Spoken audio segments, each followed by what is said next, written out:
Vamos abrir a Bíblia? Vamos pregar, gente? Eu tenho tanto para lhe falar, mas com palavras não sei dizer, irmãos. Como é grande.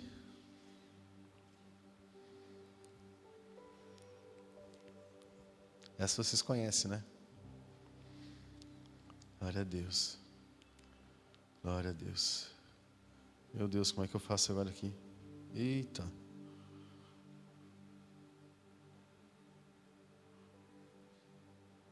Como é que eu saio daqui? Ah, aqui, consegui. Eu quero falar, irmãos, sobre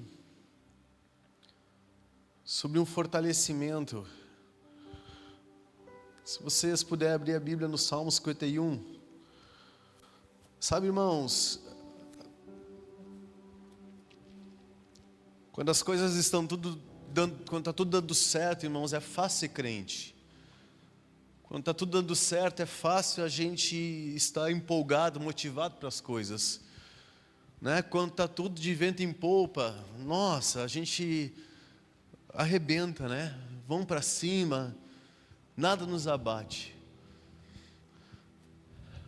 Então, eu não estou dizendo que a gente não tem que se alegrar com os dias bons, mas eu estou dizendo que a gente precisa se preparar para os dias ruins, para os dias maus.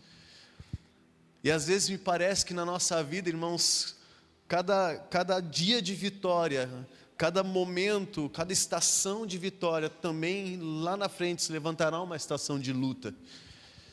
Então, cada vez que eu venço, cada vez que eu vivo dias alegres, dias felizes, me parece que eu tenho que me preparar e redobrar minha atenção, porque dias de glória precedem a dias de luta. Vocês entendem ou não?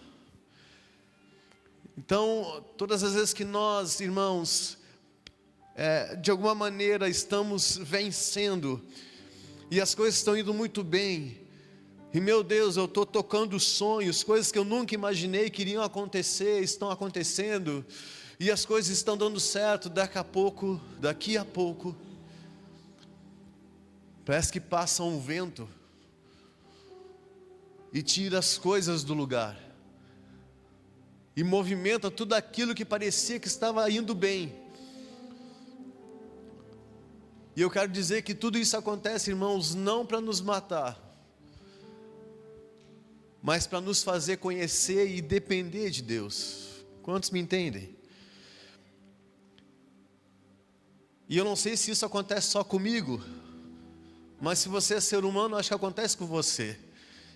Parece que a nossa vida, a pastora Marlene, ela fala muito sobre isso, parece que a nossa vida ela é cíclica, são estações que vão se fechando, e a cada novo tempo, ou cada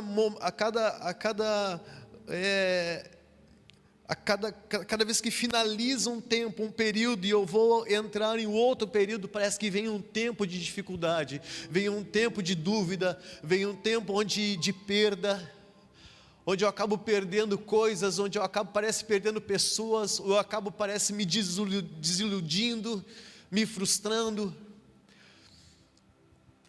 E por que será que isso acontece? Para que eu aprenda a conhecer a Deus e a depender de Deus. E quando eu falo sobre tudo isso, eu lembro, irmãos,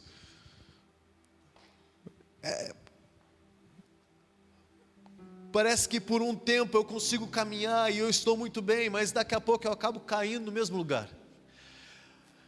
Eu estou vivendo muito bem, obrigado, estou tendo vitória sobre as dificuldades, sobre as tentações, sobre o pecado, mas daqui a pouco parece que eu caio de novo naquele mesmo lugar.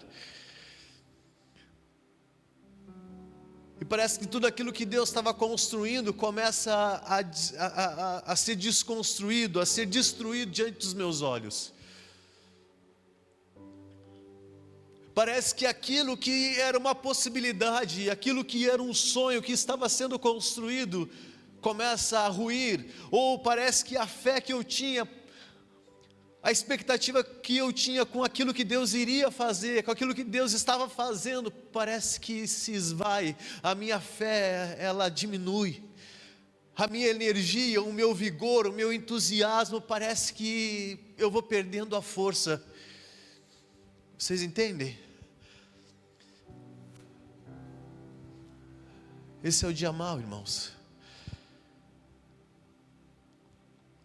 E eu gosto muito, para exemplificar isso, 1 Reis,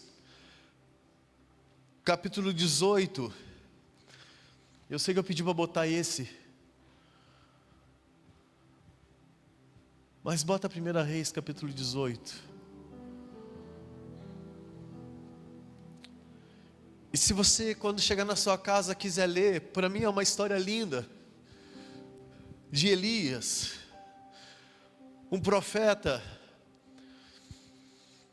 que se levanta contra todo um sistema de adoração, um sistema onde os homens daquela cidade haviam se prostituído, deixado o Senhor Deus e se dedicado a adorar outros deuses que não o Deus que criou os céus e a terra,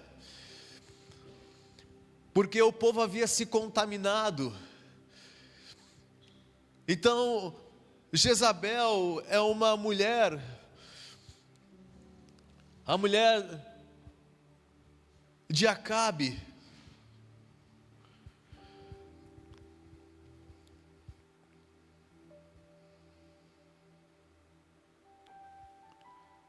se apresenta diante daquela nação e contamina toda a adoração. E os homens daquela cidade começam a adorar outros deuses. E não apenas adoram, mas eles matam os profetas do Senhor. Então, quando Elias se levanta, ele se levanta diante de uma cultura já destruída, fragmentada. Um sistema que estava adoecido. E Elias se levanta no meio desse sistema. E aí vocês vão conhecer a história. Ele chama os profetas de Baal, 450, e eles pedem para arrumar 2 novilhos, e os profetas de Baal, eles preparam aquele novilho, e Elias, sozinho, só ele, um profeta do Senhor, um homem de Deus, alinhado, ele prepara aquele novilho, e os profetas de Baal passam. Isso, nesse momento vocês me ajudam e vão passando ali a história para mim. Obrigado, queridos, eu amo vocês.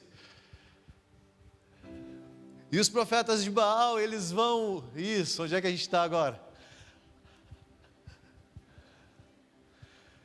Eles dizem assim, ó, botem um novilho, irmão, é um novilho, eu estou na parte do novilho. E aí eles começam a dançar na volta daquele novilho e se mutilarem para que o fogo de Deus viesse e consumisse aquele novilho. Na verdade, o fogo de Deus não, o de Baal. Olha, adorem a Baal, porque pode ser que Baal venha e responda a vocês. E os profetas, os 450, começam a rodar na volta daquele fogo, e aquele novilho ali em cima da lenha, e eles se mutilando, clamando a Baal, e nada acontece, irmãos. E aí Isaías ainda diz assim, olha, quem sabe ele está dormindo, ele é Deus, quem sabe ele foi fazer alguma outra coisa. E aqueles homens continuavam ali,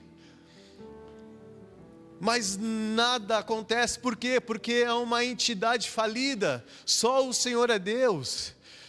Só o Senhor é Deus. Então Elias, o que ele faz? Elias, ele clama ao Senhor e diz assim, Deus, para que todos saibam que Tu és Deus sobre tudo, sobre todos, que Tu és o Deus de Israel.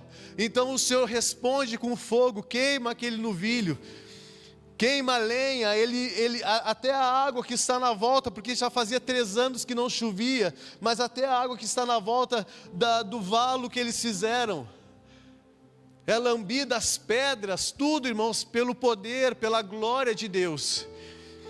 E naquele momento, diante dessa grande vitória de Elias, Deus diz assim, que Elias diz? Agora vocês vão pegar e vão matar a fio de espada todos esses homens que contaminaram a adoração.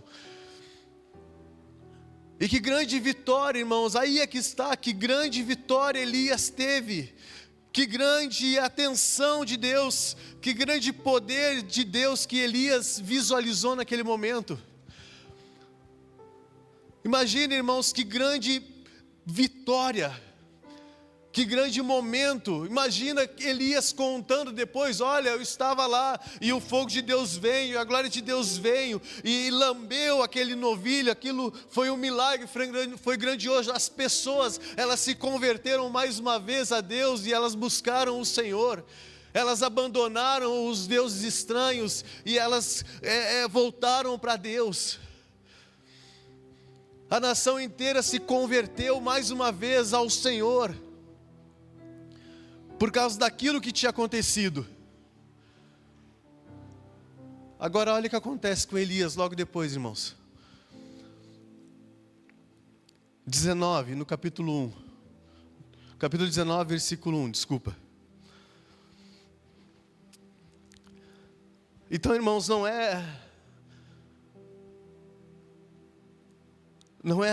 a vitória, irmãos.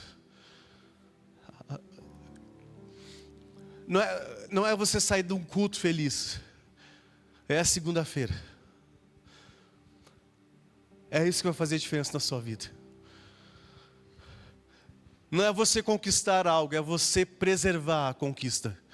É você saber segurar aquilo que você recebeu. Não é receber uma palavra, porque nós podemos receber muitas palavras e já recebemos muitas palavras. É você conseguir sustentar e nutrir essa palavra, mesmo nos dias de dificuldade, nos dias de sequidão, nos dias de tentação, nos dias difíceis. E a nossa caminhada com Deus exatamente tem a ver com isso, irmãos. É o quanto eu sou capaz de perseverar no meio das adversidades. É o quanto eu sou capaz de crer no meio de um ambiente onde parece que não há vida, onde parece que as coisas não vão acontecer. É o quanto eu sou capaz de acreditar que Deus vai prover e vai sustentar quando não tem nada. Dinheiro nenhum, mantimento nenhum, porque enquanto os celeiros estão cheios, os armários estão cheios, as panelas estão cheios, é fácil dizer que Deus sustenta, que Deus supre, que Deus faz. Agora, quando as coisas começam a faltar, irmãos, ali é que eu tenho que colocar a minha fé em Deus e saber que Ele vai fazer, porque Ele diz que vai fazer. Que Ele tem um compromisso com a minha vida, e ainda que eu não entenda o nível, o tamanho desse compromisso, Ele diz para mim: ainda que você seja infiel, eu permaneço fiel a você, porque eu não posso ser contra mim mesmo, e se eu disse, então eu vou fazer, porque eu não sou homem para mentir, nem filho do homem para me arrepender daquilo que eu estabeleci. Então, irmãos, fé para viver dias fáceis, nem precisa tanta fé. A fé é para viver dias difíceis, dias nebulosos, e eles virão, irmãos. Elias, ele fez um grande feito, meu Deus, imagina só, irmãos, 450 profetas de Baal, um ídolo, e apenas um homem de Deus, mas que sabia quem Deus era. Ele vê um fogo descer do céu, uma língua de fogo, irmãos, descer do céu, que é capaz de devorar tudo aquilo que está diante dos seus próprios olhos. Até as pedras foram consumidas. Mas logo depois, esse mesmo homem, que viu essa grande glória, Acabe fez saber a Jezabel, essa entidade, essa mulher. Irmãos, isso aqui é um espírito que ainda atua. É mais do que uma mulher. É mais do que neste contexto uma rainha. É um principado que ainda atua. Acabe fez saber a Jezabel tudo quanto Elias havia feito e como mataram todos os profetas à espada. Pode passar o 2 agora. Então Jezabel mandou mensageiros a Elias a dizer-lhe: façam-me os deuses, com letra minúscula, irmãos, porque só há um Deus verdadeiro. E toda vez que ele aparece na Bíblia, ele está com letra maiúscula. A gente está junto, irmão? Amém? Estamos juntos? Irmão, vamos ficar esperto. Quando você vencer, não é ser, como é que chama? Como é que chama quando a gente começa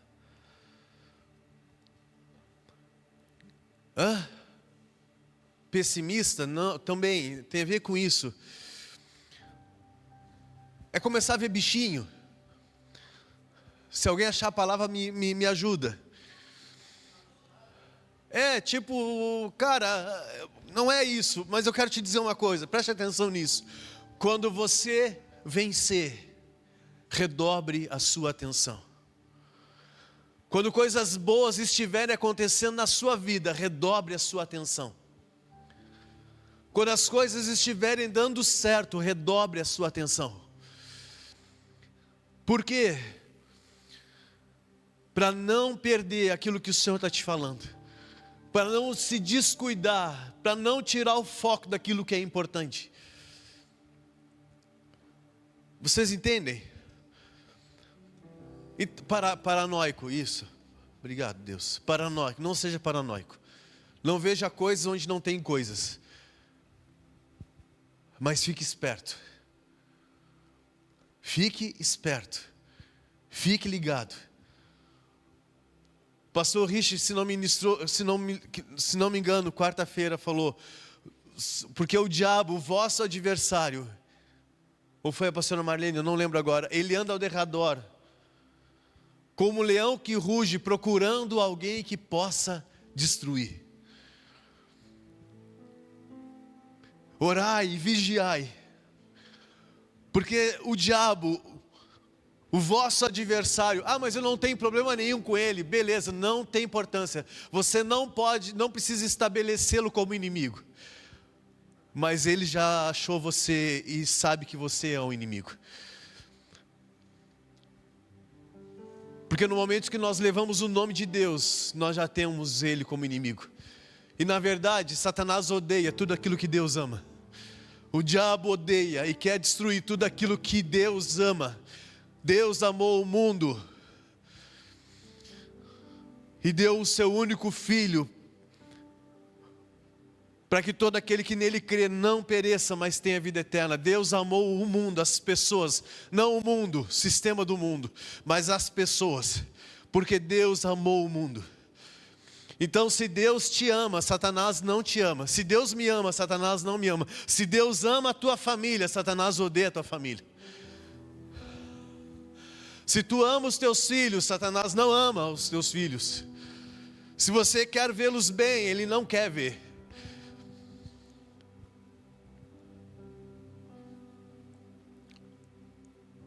Então nós precisamos redobrar o nosso cuidado. Por quê? Porque ele é como um leão que ruge. Ele não é o leão. O leão vocês viram antes. O leão é o leão da tribo de Judá, é Jesus. Mas ele está como um leão ao redor, sempre tentando destruir, devorar aquilo que eu e você amamos. Amém, irmãos? Agora olha o que acontece. Jezabel, ela ameaça. A gente está junto, né, irmão? É cedo ainda.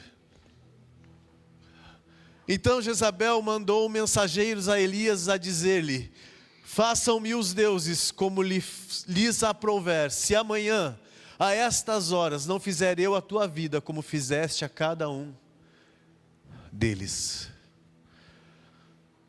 Agora o Deus, irmãos, que operou um grande milagre, parece que Elias se desvia dele. O Deus que fez com que ele vencesse 450 homens, parece que agora fica distante. 3. Temendo, pois, Elias, levantou-se para salvar a sua vida, se foi e chegou a Berseba, que pertence a Judá, e ali deixou o seu moço. Ele mesmo, porém, se foi ao deserto, Elias, caminho de um dia, e veio e se assentou debaixo de um zimbro, e pediu para si a morte, e disse: basta, toma agora, ó Senhor, a minha alma, pois não sou melhor do que os meus pais. Vocês viram o homem, irmãos, que teve uma grande vitória, que viu coisas extraordinárias, mas que agora se senta no meio do deserto, se senta debaixo de uma árvore, debaixo de um zimbro e pede para si a morte? Jogar bola não vai dar certo, irmão. Não sei de quem que é o filho, mas não vai dar certo jogar bola. É isso. Brinca lá do outro lado, brinca. Lá do outro lado. Lá no salão, bem grandão, para você brincar. Ah, eles estão na... Isso. Glória a Deus. Irmão, não dá, eu não consigo.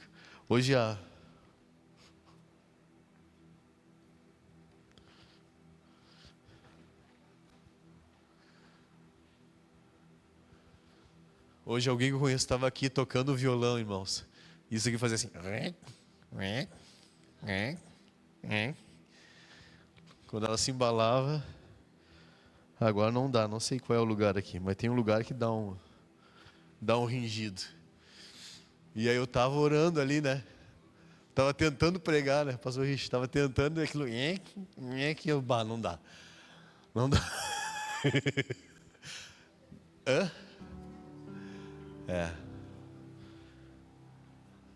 Aí deu tudo certo logo depois. Mas eu não consigo, irmãos, não adianta. Quem é que bota uma latinha na janela para ficar pingando uma gotinha de chuva assim, para dormir melhor? Nunca fizeram isso, irmãos? Não? Se eu fizer, eu enlouqueço. Se eu fizer, eu não durmo, irmão, a noite toda, porque eu vou ficar assim, ó, vai pingar. Ó, ué, não pingou. Pingou de novo. Então eu não durmo, porque eu vou ficar assim. Mas tudo bem, está tudo certo. Glória a Deus. Por isso a gente precisa reformar a salinha de lá, irmãos, porque vai ter banheiro dentro da salinha. Vai ser maravilhoso, vai ser lindo. Vai estar tudo certo. E aí não vai acontecer isso que acontece com o pastor de vocês. Essas coisas. Glória a Deus. Estamos juntos então, irmãos? Amém? Tchau. Isso. Eu amo vocês.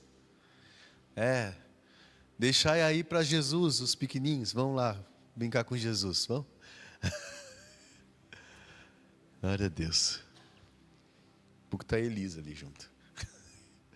Aleluia. E agora, estou aonde? Ah, meu Deus.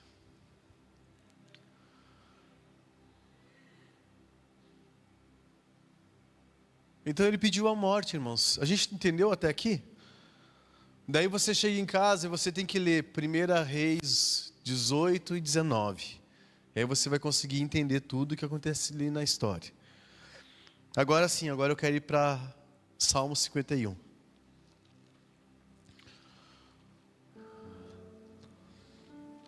O Senhor vai sustentar depois a Elias, irmãos, com pão.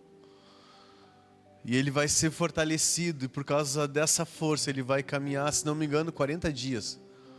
Ou 30 dias, eu não lembro agora. Até chegar no monte, 40 dias, até chegar no monte Horebe, o monte de Deus. E aí Deus vai falar com ele ali. A palavra, irmãos, é Jesus, é Cristo. E ele é o pão é a palavra, o pão é Jesus. Então, quando eu e você estivermos nesse lugar, nós precisamos nos alimentar do pão, da palavra de Deus, daquilo que Ele já falou a nosso respeito. E não importa se as coisas não deram tão certas, como nós havíamos planejado. Talvez aquilo que eu estava consumindo estava contaminado. Talvez aonde a minha força ela não estava no Senhor. Talvez eu comecei bem, eu comecei em Deus, mas quando as coisas começaram a dar certo, eu me distanciei de Deus e comecei a fazer as coisas sozinho, a partir da força no meu braço.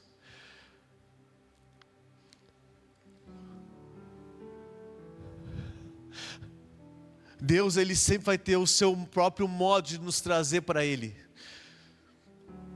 Deus vai ter sempre o seu próprio modo de nos fazer voltar para Ele e depender dEle. Ei, não esqueça, você depende de mim. Elias, esse espírito de medo que Jezabel liberou para agir na sua vida, esse espírito de tormento,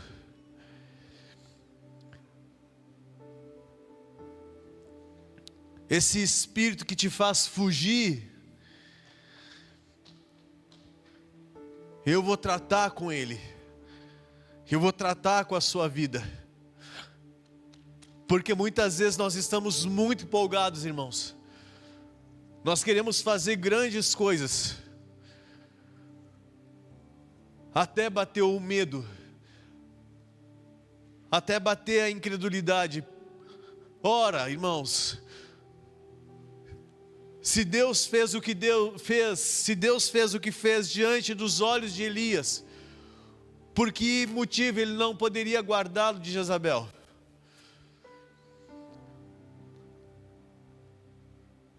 Se Ele poderia responder a Elias com fogo,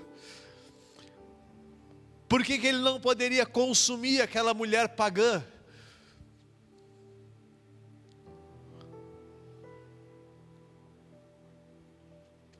Então fique atento,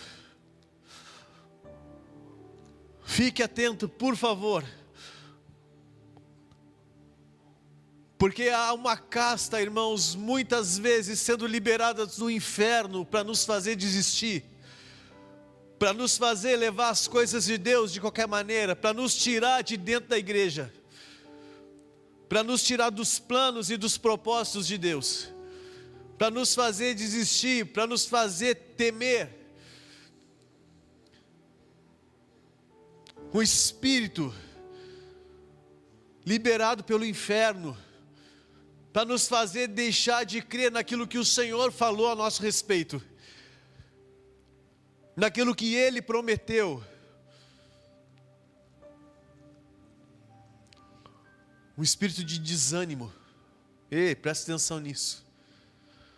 Um espírito de desânimo. Estávamos a todo vapor, com expectativas altas, vimos a glória de Deus, o poder de Deus, ouvimos as suas promessas, e demos um passo em direção a isso, mas logo depois, irmãos, esse espírito de temor,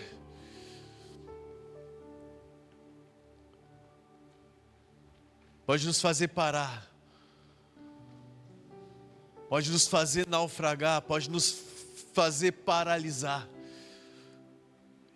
E ao invés de nós insistirmos e continuarmos, nós paramos. Vocês entendem? Ele vem para apagar o fogo. Ele vem para nos deixar inertes, para acabar com a nossa fé. A gente está junto, irmão? Diz amém aí, em nome de Jesus, se nós estamos juntos. Amém? Agora, Salmo 51. E eu já quero acabar, mas eu preciso, por favor, que você entenda isso, irmãos. Esse espírito, ele traz abatimento ao nosso coração.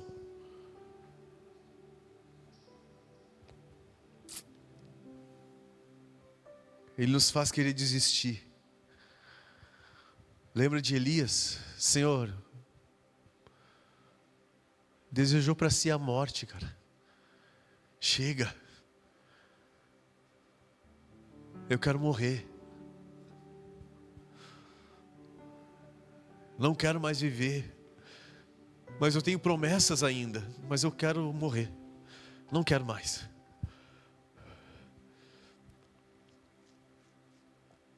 Irmãos, vamos ficar atentos.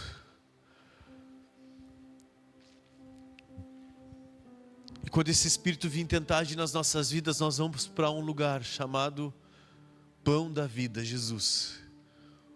O lugar onde o alimento que nós precisamos vem dEle. O sustento que nós precisamos vem dEle. 51:10. Olha a oração de Jesus. De Davi. O pastor Rich gosta muito de pregar sobre essa palavra. Porque Davi parecia que estava tudo indo bem, até ele se envolver com o pecado e cair de uma maneira que talvez ele nunca imaginou que caísse. Aí as suas forças, irmãos, a sua energia, o seu vigor, a sua esperança parece que se desvai.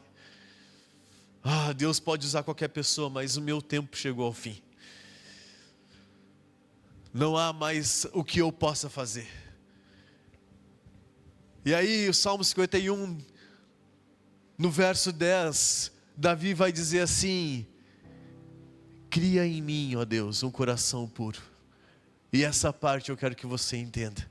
E renova dentro de mim um espírito inabalável. Aquela força do inferno liberada pela boca de Jezabel quase matou Elias, irmãos. Fez com que Elias desejasse a morte. Colocou ele num lugar de depressão, de tristeza. Arrancou o vigor dele. Mas Davi está nos ensinando: cria em mim, ó Deus, um coração puro e renova dentro de mim um espírito inabalável. E é isso que eu e você precisamos para romper nesses dias, um espírito inabalável. Porque o mesmo vigor, irmãos, que nos trouxe até aqui, não é capaz de nos levar adiante. A mesma energia que nos trouxe até aqui, ela não é capaz de nos levar adiante. Um pouco de energia te trouxe até aqui. Um pouco de entrega te trouxe até aqui. Um pouco de experiências com Deus te trouxeram até aqui. Mas se você quiser mais de Deus esses dias, você vai ter que redobrar o seu vigor. Você vai ter que aumentar o seu nível de entrega. Você vai ter que, de alguma maneira, desejar ardentemente que o Espírito Santo renove, reavive, ative dentro de você um espírito inabalável. Um espírito que queime pelo Senhor, que deseje o Senhor. Amém, irmãos? Será que isso é muito difícil? E eu quero encerrar. Coloca lá no telão, faz favor, Ageu. Nós ouvimos um pouco sobre Ageu. Você pode ler em casa também, Ageu 1 e 2. E eu estou encerrando. Se vai ficar só nós aqui, Jonas, daí nós vamos encerrar.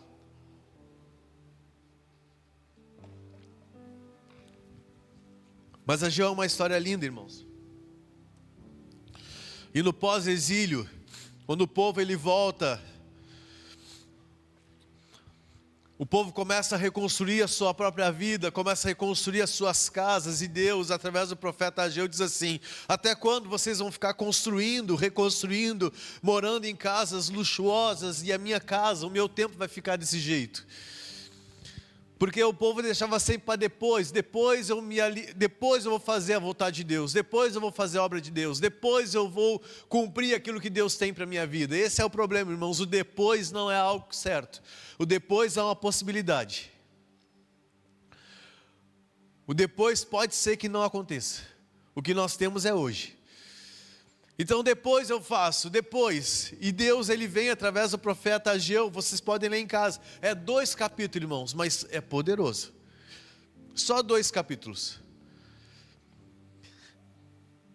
e aí Deus dá uma direção: olha, vocês não precisam, vocês têm que parar de esperar que venha sustento, para que vocês façam aquilo que eu tenho aquilo que eu pedi para vocês fazer. É isso que Deus está dizendo através de Ageu. Parem de esperar coisas miraculosas, mirabolantes acontecerem para que vocês cuidem das coisas de Deus. Comecem agora a cuidar das coisas de Deus. Comecem agora a cuidar do templo. Tratem de construir o templo. Tratem de fazer esta casa. Porque depois que vocês botarem a mão naquilo que eu quero que vocês ponham, depois que vocês se aliançar comigo, então eu vou abençoar vocês. Ele vai dizer assim, ó, vocês plantam, mas vocês não colhem, vocês trabalham, mas vocês pegam os seus recursos e botam dentro de um saquetel, de um saco furado.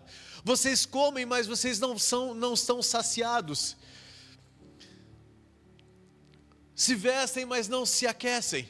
Ou seja, vocês estão dando voltas e voltas, replicando muitas coisas, mas nada traz contentamento, nada traz plenitude, porque vocês estão buscando aquilo que é de vocês próprio. E eu quero que vocês busquem fazer a minha vontade. Eu quero que vocês busquem andar comigo na minha presença. Eu quero que vocês busquem entender o que é fidelidade, o que é me servir, o que é a minha obra, o que é o zelo pela minha casa. Eu quero que vocês entendam tudo isso. Você pode ler depois Ageu lá. E o povo, irmãos, o povo estava que nem Elias, cansado. Eles viram o templo e disseram, nossa, o templo é lindo. Agora eles voltam e aí eles ficam lembrando, nossa, mas era bonito, será que nós vamos reconstruir tudo de novo? Porque Deus, na verdade a gente tinha o templo, eles destruíram tudo, nós vamos fazer, será que não vão destruir outra vez? Será que vale a pena? Será que vale a pena sonhar? Será que vale a pena projetar? Será que vale a pena construir? Será que vale a pena? É isso que ele está dizendo. Será que vale a pena voltar a buscar a Deus? Será que vale a pena voltar a ter uma aliança com Deus? É isso. Será que vale a pena eu me entregar mais e mais ao meu Deus? É isso, irmãos. Afinal de contas, eu fiz tantos planos, tinha tantos projetos e deu tudo errado. E aqui o povo estava como Elias, irmãos, vivendo. E às vezes nós estamos assim, vivendo. Vamos fazendo um dia depois do outro e dane-se. Só que não é assim que Deus quer, irmãos. A gente tem que ter sangue no olho, irmão. Tem que ter desejo ardente no coração. A nossa vida ela não pode ser de qualquer maneira. Eu tenho que desejar viver, eu tenho que querer viver, eu tenho que ter gana para viver. E não é que eu vou estar todo dia bem, irmãos, mas eu tenho que continuar sonhando. Se o Senhor disse, então é. O Senhor vai fazer, ainda que eu morra, eu vou morrer crendo. Eu vou morrer crendo no Teu nome, no Teu poder, na Tua palavra. Eu vou crer até o fim da minha vida. E aí, irmãos, o povo está cansado, o povo está com o seu espírito apagado, abatido, voltando de um exílio, voltando de um lugar onde eles eram escravos, onde eles tinham perdido tudo. E aí lá no final,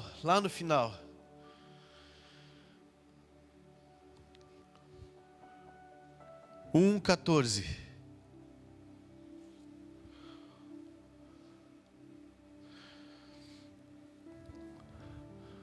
O Senhor despertou o espírito de Zorobabel, que era o rei, governador de Judá, filho de Salatiel, governador de Judá, e o espírito de Josué, filho de Josadaque, o sumo sacerdote, e o espírito do resto do povo, eles vieram e se puseram ao trabalho na casa do Senhor dos exércitos, o seu Deus. Quer que desperta o espírito para a vida, irmãos? É Deus. Quem é que renova o espírito? É Deus.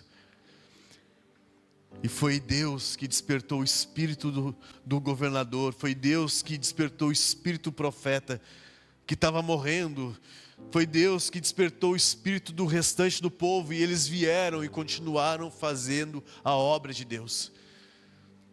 Continuaram ministrando, continuaram operando aquilo que era necessário ser feito. Mas é Deus que restaura. Amém, queridos?